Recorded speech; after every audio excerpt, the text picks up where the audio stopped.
Madame, messieurs, c'est un plaisir de vous recevoir encore chez vous. Merci en tout cas d'être là. Merci de nous choisir. Bienvenue dans ce nouveau numéro de l'émission Décryptage. Dans cette émission, j'ai le plaisir de recevoir Ale Amboma. Il est président urbain de l'AFBC. C'est un parti politique de l'opposition de la plateforme FCC.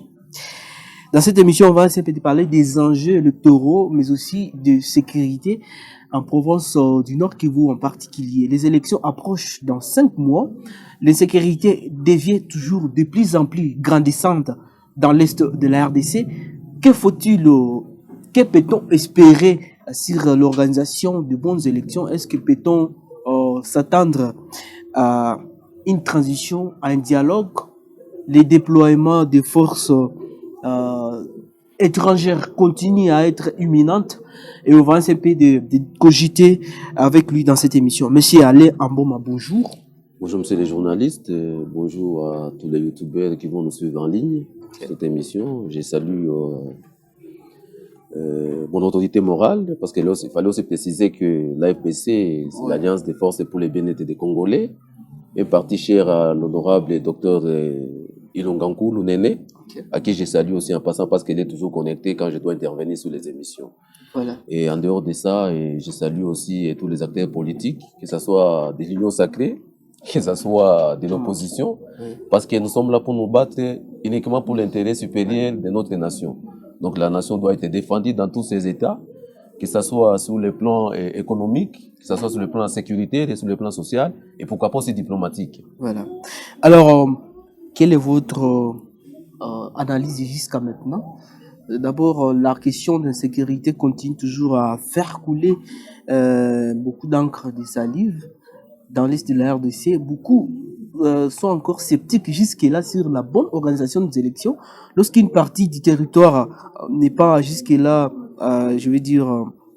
n'a pas eu accès au processus électoral, notamment l'enrôlement, je parle de territoire de Massissi Rochou, mais aussi Kwamut, dans le Maïndombe. Qu'est-ce que vous espérez? Vous êtes à l'opposition. Est-ce que vous allez aller aux élections dans ces circonstances? Ou vous êtes aussi pour ceux qui pensent qu'il faut une transition ou un dialogue? Bon, je vais commencer à signaler que les cas de l'insécurité, c'est pratiquement partout dans toute la République. Mais néanmoins, quand nous parlons plus de l'insécurité, nous voyons du côté de l'Est. Parce que moi, c'est là où il y avait eu une mesure exceptionnelle qui avait été décrétée par le président de la République, exact, à savoir l'état de siège. L'état de siège, quand elle est venue, et elle avait une mission bien spécifique, c'était pour faire l'attaque de tous les groupes armés qui faisaient la terreur et la désolation à nos populations. Et malheureusement, quelques temps après, il y a aussi la présence des M23 qui se sont présentés sur les sols congolais à partir de Bunagana et qui ont fait une très forte résistance avec nos Wazalendo qui ont quand même résisté et qui continuent quand même à résister. Et chapeau bas à ces militants patriotes qui ont manifesté vraiment le désir de défendre notre intégrité territoriale. Oui. Mais qu'à cela ne tient, nous devons quand même préciser certaines choses, c'est que j'ai continué toujours à me poser la question de savoir si cet état de siège qui est venu avec une mission d'abord traditionnelle, qui entre dans la mission régalienne de toute une armée, avait quand même eu à adapter les systèmes, à adapter les méthodes par rapport à la présence du M23. C'est comme ça que nous sommes en train toujours d'aller chaque jour d'échec en échec. Tantôt on a récupéré tel territoire, tantôt c'est tel village, et partout là où ces gens passent, c'est pratiquement la désolation qui crie à haute voix. Et pour ce qui est cette question-là de l'insécurité, qui vient aussi presque de faire mariage avec les préparatifs des élections, je veux tout droit en disant aux amis de l'Union sacrée, aux amis qui sont au régime actuellement, que nous ne devons pas prendre l'organisation des élections comme si c'était un luxe, comme si c'était un prestige. Du point de vue interne, nous avons encore beaucoup de problèmes à résoudre. Entre d'abord l'insécurité. Okay. S'il y a des parties prenantes dans cette insécurité qui peuvent être sous d'autres cieux de tel ou de tel autre camp, pourquoi ne pas approcher ces gens-là pour voir comment d'abord régler les problèmes au niveau interne? Mais la CENI avait fait appel à l'EFCC en appelant, donc, en invitant l'autorité morale, Joseph Kabila, mais La procédure n'a pas été la bonne. La procédure n'a pas été la bonne. Nous Oui. sommes, les FCC, c'est toute une grande organisation. On ne va pas quand même nous boutiquer comme ça. Nous ne sommes pas une petite qu'est-ce qu'il organisation. fallait? Il fallait que le président de la République vous appelle? Le président de la CENI sait par où il fallait commencer. Oui. Il fallait- On l'avait quand même recadré un peu, mais il savait par où il fallait commencer pour faire l'appel à notre autorité morale afin de discuter avec lui. Vous savez, le pays est gangréné par beaucoup d'enjeux, beaucoup de problèmes. Et commencer à dire qu'il fallait quand même commencer à inviter les différents responsables Oui. de l'opposition. Il y a toute une procédure. Bon, si les autres ont trouvé gai de les rencontrer, présenter le cahier des charges, même si c'était déjà présenté un peu bien avant, bon, c'est leur manière, c'est leur méthode Mais de la faire. FCC a boycotté les processus, malheureusement. Les n'êtes boycotts pas- n'existent pas chez nous. Oui. On n'a pas boycotté. Vous savez, nous sommes là, nous constituons, nous les FCC, nous l'opposition, nous constituons la température, le thermomètre de la température des gens qui sont au régime, des gens qui sont au pouvoir aujourd'hui. Ils sont d'abord heureux d'avoir des gens comme nous, des gens réfléchis, des gens qui prennent le temps de maîtriser la situation et de donner des propositions. Nous sommes là pour descendre dans la rue, et casser, et détruire tout ce que nous avons Mais eu. les FCC, on les sent pas dans des actions contre le pouvoir. Vous êtes toujours, je vais dire, un peu silencieux. On ne sent pas votre position ou votre proposition pour le pouvoir. Vous savez, nous ne faisons pas la politique de la cymbale. Oui. La cymbale, c'est à peine que vous la touchez comme ça, et à peine ça fait beaucoup de bruit. Quelqu'un qui fait beaucoup de bruit, c'est quelqu'un qui ne réfléchit pas trop. Le silence, c'est notre caractéristique principale. C'est-à-dire, quand quelqu'un qui veut bien réfléchir, vous pouvez même vous séquestrer, vous allez même au lac, vous allez même en retraite. C'est parce que vous voulez bien réfléchir. Lorsqu'un silence dure longtemps aussi. Ça n'a pas duré longtemps. Mais par rapport à quoi nous avons duré longtemps pour réagir? C'est nous-mêmes qui sommes les diables de notre propre boîte. C'est nous-mêmes qui sommes les diables, les acteurs et metteurs en scène dans notre propre destin. Maintenant, si nous pouvons nous mesurer par rapport à qui? C'est plutôt eux qui se mesurent par rapport à nous. Parce qu'ils savent que notre réaction, notre mot d'ordre va quand même bouger les lignes. Et c'est ce qui fait que moi, vous voyez comment les gens sont un peu agités, ils ne maîtrisent pas notre position. Mais nous, ce qui nous intéresse plus, ce n'est pas les messages que nous devons donner à ceux-là qui veulent l'entendre. Mais c'est le vécu quotidien de la situation politique, sociale et économique de cette République que nous aimons beaucoup. Vous imaginez? Et c'est comme ça que s'il faut aller très loin. Oui. Je l'ai bien dit en commençant que le prestige que ces gens-là veulent se payer, la plus haute facture qu'ils veulent se payer, c'est d'aller aux élections à tout prix. Mais aller aux élections à tout prix, mais est-ce que vous avez bien maîtrisé les enjeux internes? Parce que moi, je me suis toujours dit que, jusqu'à preuve du contraire, les problèmes qui gangrènent la RDC, ce sont des problèmes d'ordre endogène. C'est-à-dire que vous n'êtes pas prêt pour les élections. S'il faut tenir compte de ce que vous venez de dire. Si dans 5 mois, ce régime actuel peut nous doter de tout ce dont nous avons besoin pour aller aux élections avec Mais il a déjà lui. doté, la CENI est en... La CENI est en train de vouloir donner l'image de ce qu'elle représente, c'est-à-dire quelqu'un qui est sale, qui s'est réveillé les matins, ne s'était pas lavé, et vous le voyez en cravate, bien vêtu, il est propre, mais en lui, il y a une mauvaise odeur qui sent mauvais parce qu'il est sale. Et c'est ça l'image que la CENI veut nous donner. La CENI, pour autant qu'elle soit aussi de l'obédience de ceux-là qui nous gouvernent aujourd'hui, semble ne pas donner la vraie image des problèmes qu'elle connaît. Il n'y a pas longtemps, Denis Kadima l'avait bien dit qu'il a encore des problèmes de financement, des problèmes de moyens. Oui. Vous avez appris avec moi qu'il y a tout un dépôt de matériel de la CENI à Bukavu qui s'est été incendié. Mais malgré ça, la CENI a rassuré qu'ils vont déployer encore d'autres matériels. Nous n'avons pas cette oreille-là de cette assurance. Oui. Nous n'avons pas cette oreille de Parce cette que assurance d'ici pour autant que nous là, avons il y aura- évoqué les problèmes d'insécurité. Nous avons évoqué les problèmes de sécurité. Tout de suite, là, vous et moi, nous savons très bien qu'une bonne partie des Massissi n'est pas enrôlée. Une bonne partie des Rutshuru n'est pas enrôlée. C'est presque toutes les parties d'ailleurs. Oui. Bon, c'est la plus grande partie. Oui. Mais je suis curieux de savoir comment Denis Kadima a distribué les sièges dans tous ces territoires-là, pendant qu'il s'était bien que beaucoup de gens n'ont pas été enrôlés. Vous imaginez, donc, on ne veut pas quand même aller de l'aventure à l'aventure. Nous ne sommes La pas des CENI petits lui a garçons. dit que si la sécurité lui permettait, que le gouvernement a donné une sécurité, lui, il est prêt pour déployer les matériels pour enrôler la population. Bon, si nous pouvons alors prendre Donc, l'aspect sécuritaire, Oui. comme alibi.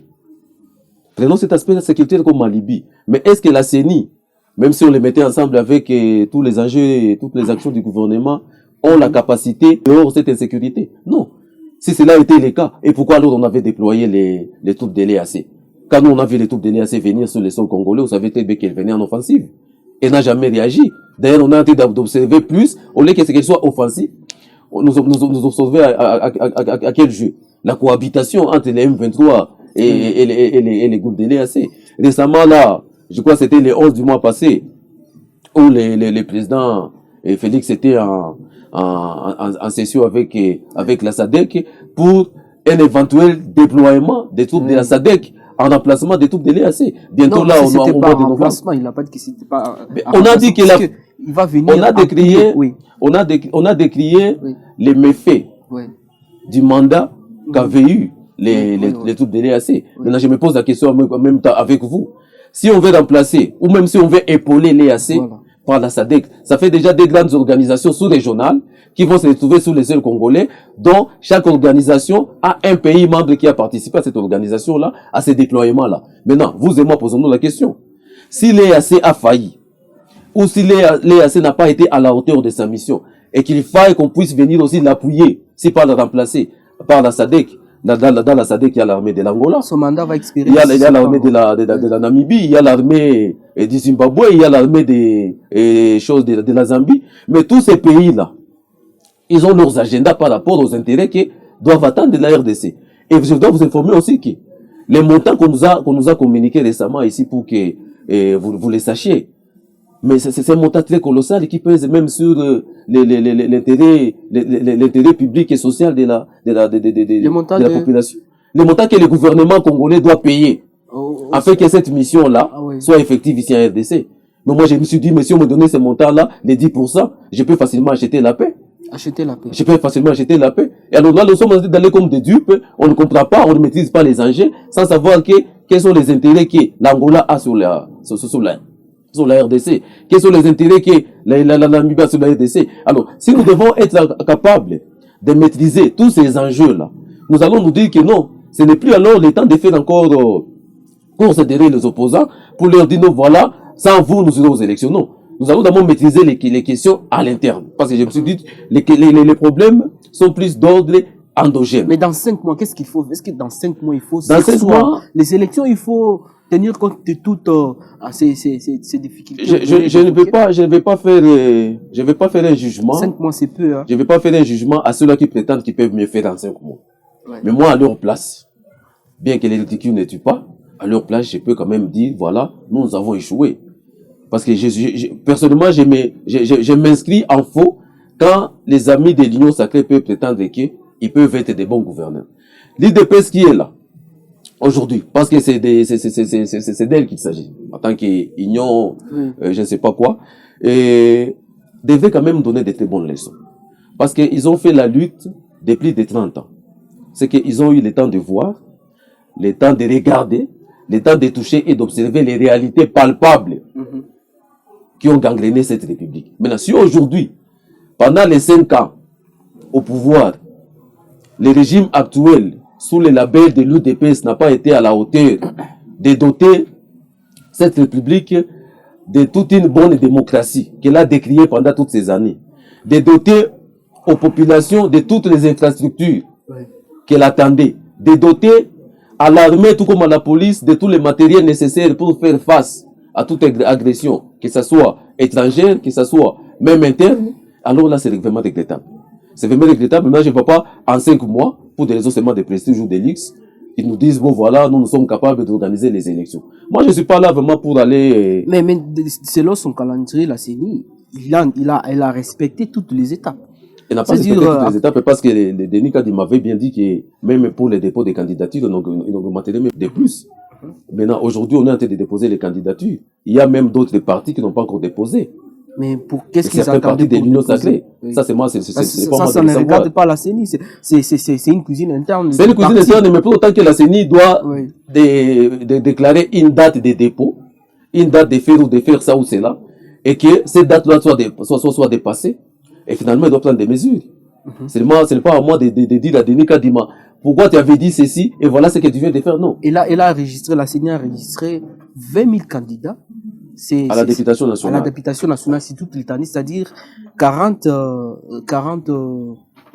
par circonscription, si on peut le dire. Donc c'est un peu plus de 5 000 par rapport en 2018. C'est vraiment un record. Pour la CENI, ça c'est une assurance, c'est-à-dire les gens sont vraiment disposés à affronter ces élections. Nous avons... Ça, c'est une liste avant, avant la publication définitive, la publication des listes définitives. Des listes définitives. Ça peut soit augmenter ou soit on peut diminuer. Il ne faut pas s'effrayer par des chiffres. Nous avons des spécialistes en chiffres dans ces régimes. Ils sont bien spécialistes. On nous avait communiqué un budget de 16 milliards, non? Mais est-ce que vous voyez la matérialisation de ces budgets-là sur les paniers de la ménagère? Qu'est-ce que ces budgets-là, depuis qu'on l'a voté, a déjà fait? Des palpables. Vous voulez me citer les histoires ici des 145 territoires où on vous construit un petit dispensaire quelque part dans un coin reculé? Ça n'a pas d'impact. Ça n'a pas d'impact. Et puis, bon, communiquer que non, voilà, on a atteint 20 000 dossiers reçus et dont la recevabilité en étude. Ce n'est pas ce qui me fait, moi. Ce n'est pas ce qui me fait peur. Je suis en train de vouloir dire à ces gens, à nos amis, à nos compatriotes congolais qui ont le souci de voir ces Congos émerger. Ces pays qui est déjà à genoux plusieurs années. Sous le fouet du néocolonialisme, sous le fouet de tous ces pillards occidentaux, que nous puissions mettre nos idées ensemble, que nous puissions voir grand, c'est-à-dire voir et quitter, se muer de cette dimension-là trop rétrograde de réflexion, se muer de cette dimension-là ethnocentrique et de voir les choses comme nous vont le voir. Pour moi, si réellement on prenait les élections comme une panacée, comme si, bon, pour moi, ils pensent qu'ils ont déjà atteint l'apothéose de tout ce qu'ils peuvent faire. Ce n'est pas encore le cas de penser aux élections dans un contexte pareil. Dans le cas contraire, il faut les sursoir. Les sursoirs, pour moi, serait l'idéal. Et revenir sur les grandes questions qui posent problème. Et quand on sursoit ces élections, donc, c'est-à-dire qu'il faut faire un dialogue ou une transition. C'est entre les deux cas, alors. Bon, c'est aux acteurs politiques à décider de la marche à suivre. Oui, parce que ça doit être toute une marche à suivre qui doit être aussi définie. Et il y a des préalables qui doivent aussi poser. Mais je sens l'agitation dans les chefs de nos voisins de l'Union sacrée, comme quoi nous sommes en mal de positionnement, nous cherchons des postes et tout. Oui. Et c'est comme ça que nous sommes en train de vouloir aller tout droit dans la transition pour que nous ayons aussi quelque part des postes à occuper. On ne peut pas s'évertuer en donner des leçons pendant qu'on a déjà échoué. Vous savez, ce régime a largement dépassé les temps. Et je pense aussi que quelque part, leur bilan est largement négatif. Moi, personnellement, on ne peut pas m'appeler à aller cohabiter avec quelqu'un qui a déjà échoué. Parce que cet échec-là risque de se répéter sur moi et aussi de mettre en cause aussi ma personnalité. Au début, il vous a accusé, il avait accusé les FCC. Il lui mettait des bateaux dans les roues pour qu'ils ne puissent pas bien travailler. Les FCC n'a jamais désigné un premier ministre. Les FCC n'a pas de ministre d'abord dans ce gouvernement. Mais il en avait au premier... Quand on a commencé, évidemment, parce qu'il y avait un mariage entre les FCC et les CACH. Il y avait un mariage qui d'ailleurs, je dirais, c'était le président de la République, continue à regretter. Si ce mariage-là, dont la lumière là a accouché d'un divorce, si ce mariage serait favorable à Félix Antoine Tshisekedi, que je respecte en tant que président de la République, en tant que garant de la nation, il n'aurait pas regretté. Mais le problème, c'est qu'il pensait à cette époque que les premiers ministres qui venaient du FCC, je parle de Sylvestre Ilunga, il écoutait plus son autorité morale, sa famille politique, c'est-à-dire Joseph Kabila, au lieu de respecter le mot d'ordre du président de la République. Et voilà maintenant, le garant de la nation. Si du moins, je comprends bien, je reste dans cette optique d'idée-là, dans cette façon de réfléchir. Si Ilukamba écoutait plus sa famille politique et qu'aujourd'hui, il n'est plus aux affaires, maintenant, qu'est-ce qui a marché après lui? Non, c'était de bonnes guerres de le faire sortir pour que le président mette il y avait pas que lui va mieux contrôler et qu'il va écouter. Il y avait pas de guerre, mais c'était juste un conflit de philosophie. Vous savez, les gens qui ont eu le temps de réfléchir pour ces pays, ils sont quelque part. Ils ne sont pas là-bas, ils sont quelque part et ils observent. Vous imaginez quelqu'un qui vit avec un plan. Il sait très bien qu'un jour, si on me donnait seulement les moyens d'être ministre à tel endroit, de faire ça pour les comptes de la République, voilà ce que je dois faire. Bemba qui a été nommé récemment dans le gouvernement Sama 2. Ce n'est pas moi à dire ce qu'il avait dit. Je ne sais pas si vous avez suivi avec moi. Lui-même, au sortir de la compte avec les collaborateurs directs du président de la République, qu'est-ce qu'il a dit? Il a décrié qu'il n'y a personne là-bas. C'est moi pourquoi? Parce que lui-même en venant avec son plan, Il savait que comme on vient de me nommer ministre de la Défense, donc le président de la République doit avoir un conseiller en matière de défense, il doit avoir un conseiller en matière de sécurité, et puis il a eu le temps de le côtoyer tous à tour de rôle. Mais après, qu'est-ce qu'il a regretté? Alors, vous estimez que les élections, c'est très compliqué vu la situation actuelle, l'insécurité, tout ce qui va avec. Vous avez parlé du déploiement imminent des forces de la SADC. Et qu'est-ce que vous en pensez? Est-ce qu'il fallait toujours surseoir les élections pour s'intéresser à ces problèmes, pour en faire organiser des bonnes élections, afin que tous les partis du territoire national prennent part? Monsieur le journaliste... Toutes les parties du territoire, vous voulez dire? Oui, je comprends. Je dois vous avouer que nous sommes en train d'apporter conseil. Quand nous prodiguons des conseils à des gens qui ne comprennent rien, et ça mener le pays tout droit vers le gouffre. Et malheureusement, nous ne devons pas noter, pour autant que la population, c'est elle qui en pâtit. Et je pense aussi que les amis qui nous gouvernent aujourd'hui ne doivent pas se prévaloir et chercher à se légitimer des forces. S'il faut chercher la légitimité, il y a des voies. Il y a des voies travers lesquelles il faut passer pour se dire que je suis légitime. Et que donc, quelque part, les plus grandes questions, comme je l'ai dit, sont d'ordre endogène. Je pense qu'il est vraiment important et crucial que nous puissions quand même ne pas prendre cette question d'organisation des élections comme une priorité. Ce pays a beaucoup de priorités. Moi, je suis un panafricaniste, je suis un nationaliste, je suis un jeune qui se bat pour la défense des droits des Congolais. Et que donc, quelque part, quand je réalise la manière dont on est en train de vouloir mettre ces pays en moule, de mettre ces pays dans les chaos, je me reproche de quelque chose et me dis, il faut que je réagisse. Et ça, c'est tout à fait normal parce que vous êtes de l'opposition. Ce n'est pas pourtant que je sois de l'opposition que je dois fermer les yeux. Mais aussi, je dois vous avouer que j'ai eu à contacter pas mal d'autres acteurs politiques qui sont des lignes sacrées et qui s'inscrivent dans cette logique que je dois expliquer ici. Pourquoi vous voulez amener les gens aux élections pendant que les tueries continuent à Beni? Pendant qu'il y a des zones où facilement les FRDC ne peuvent pas franchir? Pourquoi vous voulez continuer à organiser les élections pendant que nos frères continuent à souffrir dans les camps de déplacés? Je l'ai toujours dit, ici pas ici, peut-être dans d'autres chaînes de télévision, que si moi, à la place de Félix-Antoine Tshisekedi, après avoir présenté un cahier de charges quand j'ai intégré l'EAC, une fois qu'on a déployé les troupes de l'EAC sur les sols congolais, ici à l'Est présentement, je devrais quand même demander à ces militaires de l'EAC qui ont constitué des zones tampons dans les différents territoires qui jadis occupés par les M23, de faire partir ces patriotes congolais qui souffrent dans les camps et de les sécuriser.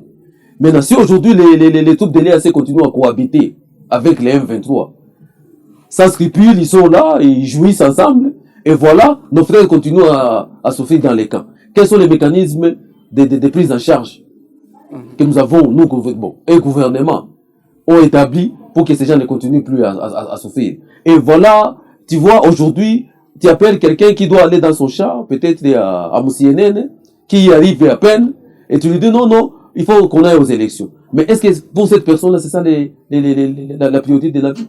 La priorité de la vie pour elle, c'est quoi? C'est la sécurité d'abord. Vaquer librement ses occupations. Aujourd'hui, vous voyez, tous les indicateurs macroéconomiques de notre République sont au rouge. Les taux de chômage aujourd'hui, il est à quel point? L'inflation aujourd'hui, il est à 13%. Et quand même, les taux d'échange a baissé. Les taux d'échange a baissé, vous savez par quel mécanisme? Le gouvernement avait pris des mesures. Lesquelles mesures? Moi, je suis économiste de formation. Avec la banque Moi, je suis économiste de formation. Oui. J'attendais aussi que le ministre de l'économie l'ait aussi comme moi. Il a même plus de diplômes peut-être que moi. Mais pour ne faire que résorber cette masse monétaire qui pose problème sur le marché des biens et services, ça doit, il faut aller aussi à les redescendre sur terre. Les gouverneurs de la Banque centrale connaissent les mécanismes. La Banque centrale doit avoir des réserves en banque. Mais la Banque centrale a injecté ce qu'on a pris 150 millions de dollars sur les marchés pour que... Ce n'est pas de cette manière que ça devait se faire. Oui. Parce que cet argent qui a été injecté, c'est un des mécanismes. Oui. C'est la Banque centrale qui donne aux banques commerciales de l'argent afin que ces banques commerciales-là aussi les donnent aux opérateurs économiques. Oui. S'il fallait seulement jouer, c'est juste un petit mécanisme, jouer seulement sur les taux d'octroi de ces prêts-là aux banques commerciales, ça jouerait et facilement on récupérerait la masse qui est en divagation sur le marché. Mais jouer sous les taux d'inflation. Il y a beaucoup de... Bon, l'État ne nous permet pas, mais... Cette question d'économie, on en parlera, je pense, à la prochaine. Oui. Mais c'est quand même une bonne mesure que les chefs de l'État prennent. Si les taux baissent, ça veut dire les taux vont aller jusqu'à être stabilisés, au lieu encore de monter, je pense. Si les taux c'est ça la situation. Si les taux peuvent être stabilisés, ça représente pour moi les 1% des problèmes que les Congolais attendent. Oui. Mais c'est déjà quelque chose. Je ne peux pas non plus être trop négatif de voir seulement les choses d'aller l'aspect négatif. Oui. Mais même en stabilisant les taux d'échange, je venais de le dire ici que ce n'est pas au travers de ces mécanismes les seuls. Oui. La Banque centrale a des politiques monétaires, que ce soit expansionnistes ou restrictives. Je crois les banques, si les gouverneurs me suivent, ils vont comprendre de quoi je parle. Il y a des politiques monétaires qui doivent être mises à pied pour que la monnaie ne soit pas dépréciée sur le marché. Voilà. Les taux d'échange ne fassent pas problème sur le marché. Merci. Il y a des mécanismes. D'accord. Mais ce n'est pas là le grand problème. Oui. Le grand problème, je reviens toujours sur cette organisation des élections. Oui. Que les amis de l'Union sacrée comprennent que le pays fait face à beaucoup de défis. Il y a des intérêts de la sous-région.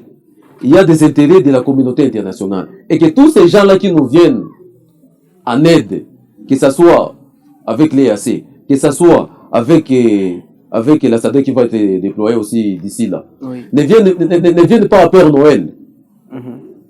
Et nous devons se comprendre que c'est de l'argent des contribuables congolais qui doit supporter tous ces gens. Ce qui fait que pour moi, le budget de 16 milliards n'a pas d'impact visible sur la vie d'un Congolais. Sur ce, si nous pouvons nous mutualiser les efforts, si nous pouvons nous mettre ensemble autour d'une table, discuter sur les grandes questions qui gangrènent la République, nous allons sortir des pays de cette auberge et définitivement, vous verrez que l'insécurité va disparaître d'elle-même. C'est ce chômage qui pose problème des jeunes qui ne sont pas employés va disparaître d'elle-même. Et puis, beaucoup d'autres problèmes trouveront des solutions. Mais, si pour des raisons de légitimité, ils veulent toujours organiser des élections à tout prix, ils vont les organiser à leur manière, peut-être aussi sans nous. Et vous parce n'allez que pas participer. nous avons présenté un cahier des charges, au moins nous en avons. Oui. En commençant par la CENI, nous avons dit que la CENI doit réviser les fichiers électoraux. La CENI doit quand même inspirer confiance. On ne va pas avoir un bureau de la CENI où tous sont de l'obédience des gens qui sont au régime, non. Nous avons posé un problème de la Cour constitutionnelle. La Cour constitutionnelle doit être aussi révisée. Et puis d'autres problèmes d'ordre social, entre autres l'insécurité. Et si ces problèmes-là trouvent solution, eh bien, nous allons nous aligner aussi comme candidats, nous allons aussi faire tout ce qu'ils peuvent attendre que nous fassions. Mais, pour des raisons d'intérêt général, j'appelle tous ces acteurs politiques de la majorité, de l'Union sacrée, de jouir d'une certaine flexibilité afin de voir comment nous vont gérer bien les questions. Mais en dehors de cela, s'ils y vont sans nous, je vous dis très bien, les enjeux, les virages décisifs que la RDC est en train d'apprêter, c'est vraiment un virage très, très, très sanglant. Mais l'IDP savait boycotter en 2006. C'est un virage très sanglant. Et si nous voulons très bien aller aux élections dans ce contexte ici, je vous dis bien, journalistes, et je vous prends à témoin, les dommages collatéraux qu'aura à régler, ce serait le dommage que même cette République n'aura jamais connu. Parce que ça va être des dommages collatéraux très, très difficiles à contenir et qui risquent maintenant de sombrer tous les pays dans un chaos qui ne dirait pas son nom. Merci beaucoup. Alors, on va terminer cette émission. On regarde ce qui précède. Comment entrevoyez-vous l'avenir? Vous estimez qu'il y aura des répercussions très graves si le pouvoir organise ces élections sans tenir compte de tout ce que vous avez évoqué? Qu'est-ce que vous en pensez? Qu'est-ce qui va se passer selon vous? Bon, je ne veux pas non plus être les prophètes des malheurs, parce que c'est de mon pays qu'il s'agit. Et je dois, même en priant, je mets toujours la RDC au premier plan. Et je ne veux pas non plus souhaiter que ce soit seulement les malheurs. Mais j'appelle quand même nos amis de l'autre côté au bon sens. Au bon sens, c'est-à-dire ne pas seulement voir les choses dans leurs aspects, et je dirais, trop simplistes. C'est comme ça que j'ai parlé ici de réfléchir grand. Parce que plus on minimise les faits, plus nous allons regretter les dommages collatéraux, plus nous allons regretter les retombées. Et que, quelque part, s'ils sont flexibles, qu'ils s'approchent plus de nous. Nous avons de la matière à donner, nous avons de l'expérience. Et que notre expérience aussi peut aussi être bénéfique, non seulement pour eux, mais aussi pour toute la République, pour toute la nation congolaise. Et que donc, quelque part, je reviens à dire que le contexte est vraiment très morose, il est vraiment trop serré d'organiser les élections. Ok. Merci beaucoup, monsieur Alain Amboma. C'était un plaisir de vous recevoir dans cette émission. Nous sommes arrivés à la fin. Dans 30 secondes, quel est le message que vous adressez à la population? Bon, le message que j'adresse à la population congolaise tout entière, et particulièrement celle de Nord Kivu, c'est de garder toujours espoir. Oui. Et le pays n'a pas perdu des animateurs ou des dirigeants qui ont encore les soucis, de défendre les intérêts des populations. Donc, les populations gardent son mal à patience et l'espoir que demain, nous aurons des dirigeants qui sont capables, des dirigeants qui craignent Dieu et des dirigeants qui ont les soucis de servir ces pays dans toute sa diversité. Merci beaucoup, monsieur Alain. C'est la fin de cette émission, mesdames et messieurs. J'ai eu le plaisir de recevoir Alain Amboma. Il est président urbain du parti politique Alliance des forces pour le bien-être des Congolais, un parti cher à Néné Koulou, un parti de l'opposition de la plateforme FC. C'est un plaisir de les recevoir. Et vous aussi, je vous dis merci de nous avoir suivis du début jusqu'à la fin. Je vous fixe un autre rendez-vous la semaine prochaine avec le même plaisir. Au revoir.